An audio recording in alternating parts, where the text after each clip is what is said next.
নমস্কার। যুক্তি তর্ক সঙ্গে অর্কয়ে আপনাদের স্বাগত। আপনাদের সঙ্গে আমি অর্কপ্রভ সরকার। বছর ঘুরতে চলল, নতুন বছর সমাগত প্রায়। এখন মানুষ উৎসবে মেতে উঠেছেন। বাংলায় এসআইআর এর আবহ, নির্বাচনের ঢাকে কাঠি পড়ে গেছে, হাতে গোনা কয়েকটা দিন বাকি আছে। সবার সিলেবাসে এখন ইলেকশন। কিন্তু জানুয়ারি মাস পশ্চিমবঙ্গের রাজনীতিতে অতীব গুরুত্বপূর্ণ। আমি কি বলেছিলাম? ডিসেম্বর মাসে অনেক কিছু হবে। এই প্রতিবেদন যখন আপনারা দেখছেন তখন তো ডিসেম্বর মাস। হয়নি কি অনেক কিছু? ভাবুন তো, বাবরি মসজিদের শিলান্যাস, কয়েক লক্ষ কণ্ঠে গীতা পাঠ, এসআইআর এর সময়সীমা বদল, বিএলওদের আত্মহত্যা, সেটা নিয়ে তৃণমূলের কুম্ভীরাশ্রু, দিদিমণির হুঙ্কার, দিদিমণির কি বলবো আর কি, উন্নয়নের পাঁচালী না ঢপের পাঁচালীর প্রকাশ, কেন্দ্রীয় এজেন্সির তৎপরতা, এগুলো আপনারা দেখছেন, আরো দেখবেন। এ তো সবে কলির সন্ধে। জানুয়ারি মাসে বাংলার রাজনীতি উথাল পাথাল হবে। তার আগে বলি, আপনাদের সহযোগিতায় সত্যি আমি অভিভূত এবং কৃতজ্ঞ। যেভাবে আপনারা আমার এই প্রয়াসকে সমর্থন করছেন, আপনাদের কৃতজ্ঞতা জানানোর কোনো ভাষা নেই।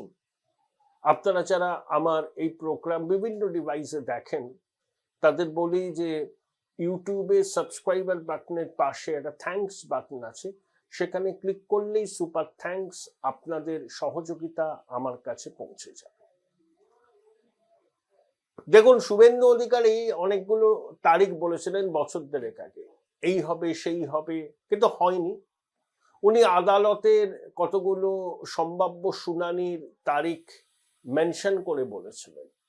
আদালতে নির্দিষ্ট দিনে তো সবসময় শুনানি হয় না, শুনানি পিছিয়ে যায়। তা শুভেন্দুবাবুকে বিস্তর কটাক্ষের মুখে পড়তে হয়েছিল। তারপর থেকে তিনি এই ধরনের কোনো ভবিষ্যৎবাণী করেন। কিন্তু আমি বাংলায় যে রাজনীতির ওলট পালট হবে, বা চমক দেওয়া ভাষায় বলতে গেলে রাজনৈতিক ভূমিকম্প হবে, তার জন্য কোনো ভবিষ্যৎবাণীর দরকার নেই। কোনো ভবিষ্যৎবাণীর দরকার নেই। তার কারণগুলোই আমি বলছি। দেখুন, এসআইআর প্রক্রিয়া শেষ হয়ে কতজনের নাম খসড়া তালিকায় বাদ যাবে সেটা আপনারা জানবেন। তারপর শুনানি পর্ব চলবে, প্রায় মাসখানেক শুনানি পর্ব চলবে। তো শুনানি পর্বের শেষে তো চূড়ান্ত তালিকা 14ই ফেব্রুয়ারি ঘোষিত হওয়ার কথা, পিছোতেও পারে, ইঙ্গিত তো সেরকম পাওয়া যাচ্ছে। তাহলে খসড়া তালিকা প্রকাশের পর যে কটা আমি বাদ যাক না কেন, আমার ধারণা ন্যূনতম 70 লক্ষ, ম্যাক্সিমাম হলে 85 লক্ষের মতো নাম বাদ যাবে। তা মমতা বন্দ্যোপাধ্যায় কিছুদিন আগে বনগাঁয় একটা সভা থেকে কি বলেছিলেন? যে এখন হচ্ছে এসআইআর এর প্রথম পর্যায়, দ্বিতীয় পর্যায়টাই গুরুত্বপূর্ণ। যাদের নাম বাদ যাবে তাদেরকে নাম যাতে তারা তুলতে পারে, তার সরকার সব রকম সহায়তা করবে, নথি দেবে, ইত্যাদি দেবে। কিন্তু ওই নাম একবার বাদ গেলে নাম তোলা কিন্তু খুব মুশকিল। কারণ কমিশন যাদের নাম বাদ দিয়েছে তার মধ্যে মৃত, পার্মানেন্টলি শিফটেড, খুঁজে পাওয়া যায়নি, ফর্ম ফিল আপ করেনি, বহু আছে। তা মৃতদের নাম আপনি ঢোকাবেন কি করে? ঢোকাতে পারবেন না। তাহলে এই যে ভোটারদের সংখ্যাটা হ্রাস পেল, এটাকে তৃণমূল সহজভাবে নেবে? কারণ মৃত ভোটার, স্থানান্তরিত ভোটার, পার্মানেন্টলি শিফটেড ভোটাররা সবসময় শাসকের অ্যাসেট। তাদের ভোট শাসক করায়, বাম আমলেও হয়েছে, এ আমলেও হচ্ছে, অন্যান্য রাজ্যেও এটা হয়, শাসক দলের পক্ষে যায়। সেই জায়গাটা ক্ষতিগ্রস্ত হলে তৃণমূল ছেড়ে দেবে না। 2, শুধু কলকাতার দিকে তাকান। 11টা বিধানসভা কেন্দ্র আছে, উত্তর কলকাতা দক্ষিণ কলকাতা মিলিয়ে। উত্তর কলকাতায় তো 3.5 লক্ষের বেশি নাম বাদ যাবে। দক্ষিণ কলকাতায় যা ভোটার আছে তার 20% মতো বাদ যাবে। ফিরহাদ হাকিমের বন্দর কেন্দ্রে 55,000 নাম বাদ যাবে, দিদিমণির কেন্দ্রে 42,000 নাম বাদ যাবে, মানিকতলা কেন্দ্রে 30-35,000 নাম বাদ যাবে। কলকাতার প্রতিটা বিধানসভা কেন্দ্রে ধরুন অন অ্যাভারেজ 35 থেকে 40,000 নাম বাদ যাবে। তাহলে সমস্ত অঙ্ক সমীকরণ হিসেব নিকেশ গুলিয়ে যাবে, ঘেঁটে ঘ হয়ে যাবে। যে 11টা আসনকে আমরা বলি তৃণমূলের দুর্গ, পোস্ট এসআইআর লড়াইটা তুল্যমূল্য হয়ে যাবে। Anybody's game. এটা তৃণমূলের পক্ষে মানা সম্ভব নয়। নিজের দুর্গে যদি এসআইআর আঘাত করে, তৃণমূল কি হাত পা গুটিয়ে বসে থাকবে?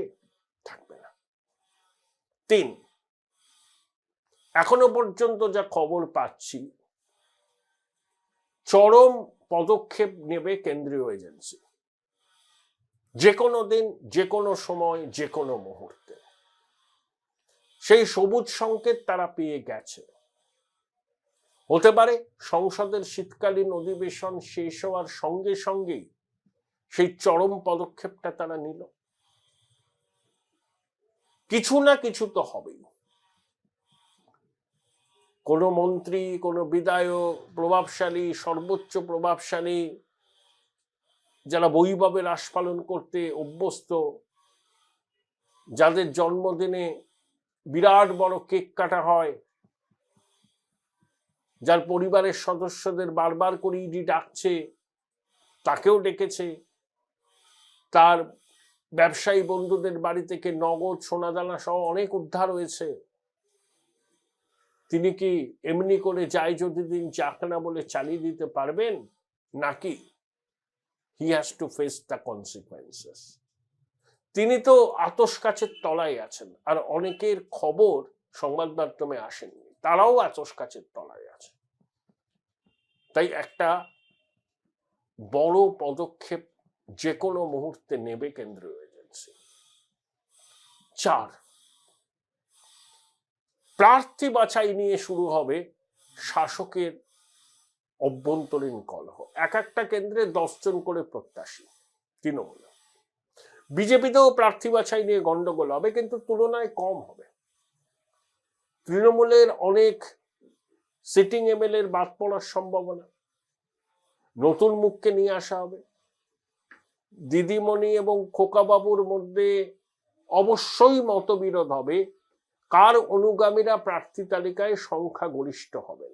দিদিমণি চাইবেন যে তার অনুগামীরা প্রার্থী তালিকায় সংখ্যাগরিষ্ঠ হোক, খোকাবাবুও চাইবেন যে তার অনুগামীরাই সংখ্যাগরিষ্ঠ হোক প্রার্থী তালিকায়, যাতে ভোটের পর খোকাবাবুর অনুগামী বিধায়কের সংখ্যা বেশি থাকে, তখন তার লিভারেজটা থাকে, তখন তিনি দিদিমণির সঙ্গে দর কষাকষি করতে সুবিধা পাবেন।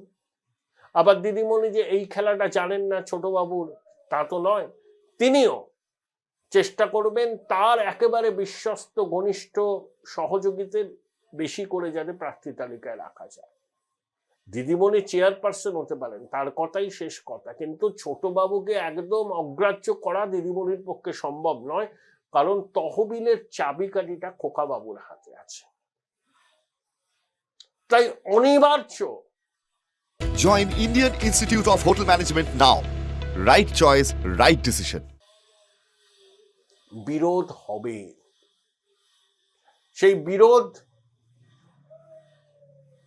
কোন পর্যায়ে যাবে, জল কতটা গড়াবে, সেটা আপনারা দেখতে থাকবেন। 5, বিজেপি কিন্তু মরণ কামড় দেবে রাজনৈতিকভাবে। প্রধানমন্ত্রী অনেকটা ডেলি প্যাসেঞ্জারি করবেন, বিজেপির বিভিন্ন স্তরের সাংগঠনিক নেতা, মন্ত্রী, সাংসদরা ঘাঁটি গাড়বে। জানুয়ারি মাসের গোড়ায় অন্তত 100টা বিধানসভা কেন্দ্রে বিজেপি প্রার্থী তালিকা চূড়ান্ত করে ঘোষণাও করে দিতে পারে, এবং ম্যানিফেস্টো তারা অনেক আগে প্রকাশ করবে। শিল্প, কৃষি, স্বাস্থ্য, শিক্ষা, কর্মসংস্থান, পরিকাঠামোয় বিজেপি ক্ষমতায় আসলে 10 বছরের রোডম্যাপ কি হবে সেটা তারা পরিষ্কার করে বলবে। লক্ষ্মীর ভান্ডারকে মোকাবিলা করতে বিজেপিকে অন্নপূর্ণা ভান্ডার আনবে নাকি অন্য কিছু, সেটাও আমরা জানুয়ারিতে জেনে যাব। 6। যদি এসআইআর প্রক্রিয়া নির্বিঘ্নে হয়ে যায় তো ভালো, নির্দিষ্ট সময়ই ভোট হবে। কিন্তু এসআইআর প্রক্রিয়া খসড়া তালিকা প্রকাশের পর নির্বিঘ্নে সম্পন্ন হবে তো? কোটি টাকার প্রশ্ন। অনেকেই সিঁদুরে মেঘ দেখছেন। এখন আপনারা তো এনুমারেশন ফর্ম জমা দেওয়া নেওয়া, ডিজিটাইজ করা, আপলোড করা এইসব চলছে, কিন্তু খসড়া তালিকা প্রকাশের পর যে নাম বাদ যাবে তার সংখ্যা কম হবে না। শাসকের ক্ষতি, শাসক এটা মানবে? আইন শৃঙ্খলা পরিস্থিতি ঠিক থাকবে? কমিশন শেষ পর্যন্ত চূড়ান্ত তালিকাটা প্রকাশ করতে পারবে? যদি না পারে এসআইআর স্থগিত হবে, আর যদি পারে তো নির্দিষ্ট সময়ে ভোট হবে। মানে পারার অর্থ হচ্ছে কমিশনের প্রকাশিত খসড়া তালিকা এবং চূড়ান্ত তালিকাকে মেনে নিতে হবে তৃণমূলকে। হ্যাঁ, তারা আপত্তি জানাবার যে উইন্ডোটা আছে পাবে, নথি জমা দেওয়ার উইন্ডো, শুনানি সব হবে, কিন্তু তারপরেও একটা হিউজ সংখ্যায় নাম বাদ যাবে ভোটারদের, ওই মৃত, ভুয়ো, ডুপ্লিকেট, পার্মানেন্টলি শিফটেড ভোটার। সেটা শাসক মেনে নিলে নির্দিষ্ট সময়ে ভোট হবে। কিন্তু শাসক যদি তিগ্রমবাজি করে, যদি মাসল ফ্লেক্সিং করে, যদি কমিশনকে পদে পদে বাধা দেয়, কমিশনের আধিকারিকদের হেনস্থা করার চেষ্টা করে, জেনে রাখুন এসআইআর স্থগিত হয়ে যাবে। এসআইআর স্থগিত হলেই ভোটটা হবে না নির্দিষ্ট সময়। এই সরকারের মেয়াদ শেষ হয়ে যাওয়ার পর রাষ্ট্রপতির শাসনে এসআইআর হয়ে নির্বাচন হবে। তার সবকিছুর কি হতে চলেছে তার একটা পরিষ্কার স্পষ্ট ছবি পশ্চিমবঙ্গের মানুষ পেয়ে যাবেন জানুয়ারি মাসে। পরিশেষে বলি, 3 মাস অন্তর অন্তর আইপ্যাক রিপোর্ট দেয়। সর্বশেষ যে রিপোর্ট তারা দিয়েছে তৃণমূলের পক্ষে খুশির খবর নেই। সরকার গঠিত হলেও টাই টুয়ে বিজেপি ঘাড়ের কাছে নিঃশ্বাস ফেলবে। তৃণমূলের যেমন আইপ্যাক, বিজেপির এই ধরনের অনেকগুলো পেশাদার সংস্থা আছে যারা বছর ভর বিজেপির হয়ে কাজ করে সারা দেশ জুড়ে। তারা যে রিপোর্টটা দিয়েছে বিজেপি নেতাদের কাছে, সংখ্যাগরিষ্ঠতা না পেলেও বিজেপি সংখ্যাগরিষ্ঠতার দোরগোড়ায় থাকবে। ছবিটা আরো পরিষ্কার হয়ে যাবে জানুয়ারি।